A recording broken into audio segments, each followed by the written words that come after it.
Good evening, everyone. It is once again Ted the Speed Learner, and I am here once again to declare the winner of the video response wars this week, which happens to be none other than Crazy Josh Cravey. Congratulations, Crazy Josh Cravey. You are once again the winner of the video response wars this week. And the video that we're going to be discussing here tonight, the one you actually entered into the contest, the title of that is Top 10 Electric Light Orchestra Songs. And the first thing that I'm going to say is that the songs you picked, wonderful songs, nothing wrong with them, but you say, well, why did they make number one? Well, I'll tell you why. The main reason comes in the name of the band, the Electric Light Orchestra. Let's focus on the word orchestra. When the Electric Light Orchestra really became famous, they actually had a real orchestra in there. I mean, they had a ton of instruments, from violins to percussion instruments to wind instruments, you name it. But as they progressed on in their career, they didn't have so many of those instruments. And that's what caused them not to be the orchestra that they were once like. Nothing wrong with it. It's just that when your name is the Electric Light Orchestra, you have a certain expectation of orchestra that you're not quite getting. See the difference? So what I'm going to say here is that several of the songs you picked, nice songs, but compared to their real orchestra type hits, they were bland. Not bad, just bland. You can have a bland song and it'd be just fine. There's lots of bland songs out there that I truly enjoy, but they were bland. And that was the problem. And that's why it didn't quite make it to number one status like some of their other hits did. And that's why they're not as well remembered as other hits. Like I said, it had nothing to do with the actual song itself. It was just the fact that when you say you're the Electric Light Orchestra, you really need the orchestra to make it the song that you're supposed to have. You see what I mean? So like I said, nothing wrong with the songs, just wasn't orchestra enough to be as memorable as it needed to be. The difference. So, okay, let's go through the 10 you did. Is It Alright? It's a nice song, okay?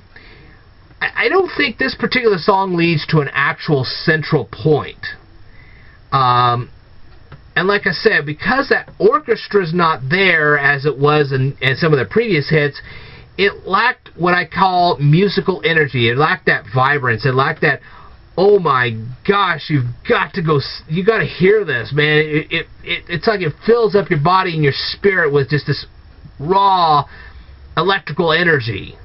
And that's kind of what I was expecting, and I didn't quite get that. So, like I said, it's a great song. It just doesn't, it's not a real revved up, pump your heart, bam, that's the kind of song type thing. Mr. Blue Sky, kind of the same thing. It's a decent song to dance to. I'll give you that, right? All right. Like I said, it's not a standout song. It's just a very nice song. Nice, but not a standout. Okay. So Serious. I have to say that the music video on this one was a little more exciting than the actual song itself. And I found that there was a little bit of a disconnect between the actual music video and the actual song, okay? So if you're driving down a lonely highway at night, or if you want it's something easy listening to dance to, that's great. That's really great. But, like I say, it's just one of those things where it wasn't a real standout hit. It's good, just wasn't standoutish, okay? Mama Bell. This one did have some bite to it. I will give you that. Yes, you would definitely want to listen to this kind of song at a concert. Not something that extremely stands out like the Bee Gees did, but really a good song. So again, these are good songs, just not stand out. That's the difference. Okay, but I tell you what, if you heard this song in the middle of the afternoon, it would get you through the workday. And that's something positive about it. So, a little bland, but not bad at all. Okay? The guitar riff in that particular song is very distinctive, but the song in itself wasn't as distinctive as it should have been. Okay? Four Little Diamonds. Very good song, real good story. If you had an outdoor concert, definitely you'd want to hear this song. Great dance tune.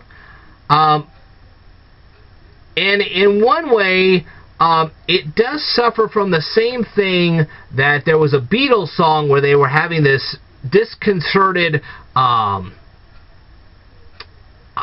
they had these band instruments, but they were all out of tune, and they were kind of, it was awful. The synthesizer in this does not totally complement the song. Okay?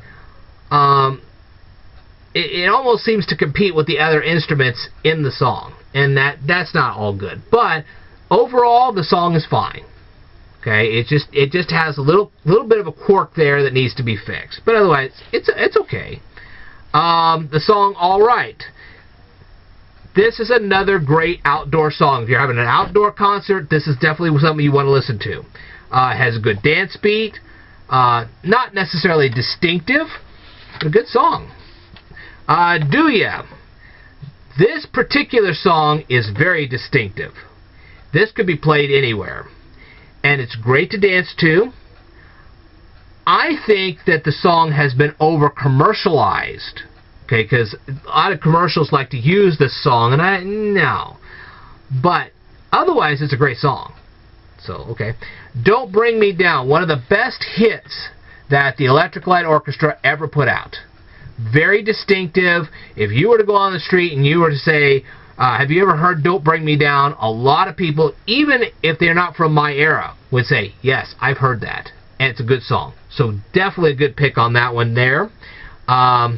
If you really want to understand what true 70s music was like, that's it. Right there. That pretty much sums up the 70s right there. Alright, Sweet Talking Woman. All I can say is that's a classic. That's just an absolute classic. Very well done. One of their signature songs. No problems there, I can tell you that. All Over the World, one of the best ones they ever did. And I can tell you that there were several songs from the movie Xanadu that were really good, and I'll get into another one here in just a second. But All Over the World, great song. You really want to understand the 70s or the early 80s, that's a song you really want to watch. You really want to, if you get a chance to watch the Xanadu movie, the plot of the movie Xanadu sucked, but the music was excellent. That was like fine wine. Really was. Okay? So, now, one of my personal favorites, if I was putting one on number one, would be the actual song called Xanadu. Yes, it was sung by Olivia Newton-John. That's true. But everything else you hear in the background, that's all ELO. That is a true ELO classic. Okay? And this would not be the only time that ELO actually did a duet with somebody else. Olivia Newton-John and Cliff Richard did a duo with the Electric Light Orchestra in the background from the movie Xanadu, and I can't think of the song title right now. Very good song, and I highly recommend it. So, like I said, with the ELO songs, some of the ones on the bottom of your list, great songs, just not tremendously memorable. And that's why they didn't make it to number one. They just forgot to put the orchestra part into it to make it the memorable that we really wanted. And that's why they didn't make it to number one. But nothing particularly wrong with the songs, just not that great. It wasn't something that was so monumental that, ooh, you gotta listen to this. See what I mean? But anyway, it's a good list, and I recommend everybody check those out. I really want people to hear these particular songs, because I think that if ELO had just put some more orchestra music into those songs, they'd have been number ones. It's that simple. You know, some of those songs, just a tweak here and a tweak there would have fixed it. And it still could. And I hope that Jeff Lynne, hearing this, will actually take the time and fix the songs or make new ones with the real orchestra inside. But anyway, I want to congratulate you for winning the Video Response Wars again this week. Thank you very much for participating. And I loved your list. I really did. And the songs were great. It's just that They really needed that orchestra feel to make them the number ones that they needed to be. That was it, really. Okay. Alrighty. Well, thank you very much for participating. You have yourself a wonderful week. I know this is Halloween week. Hopefully you don't get scared too much. And maybe you'll get a chance to enjoy a haunted house or two. Alright. Well, I will tell you more in a future video, so I'd like for you to stay tuned.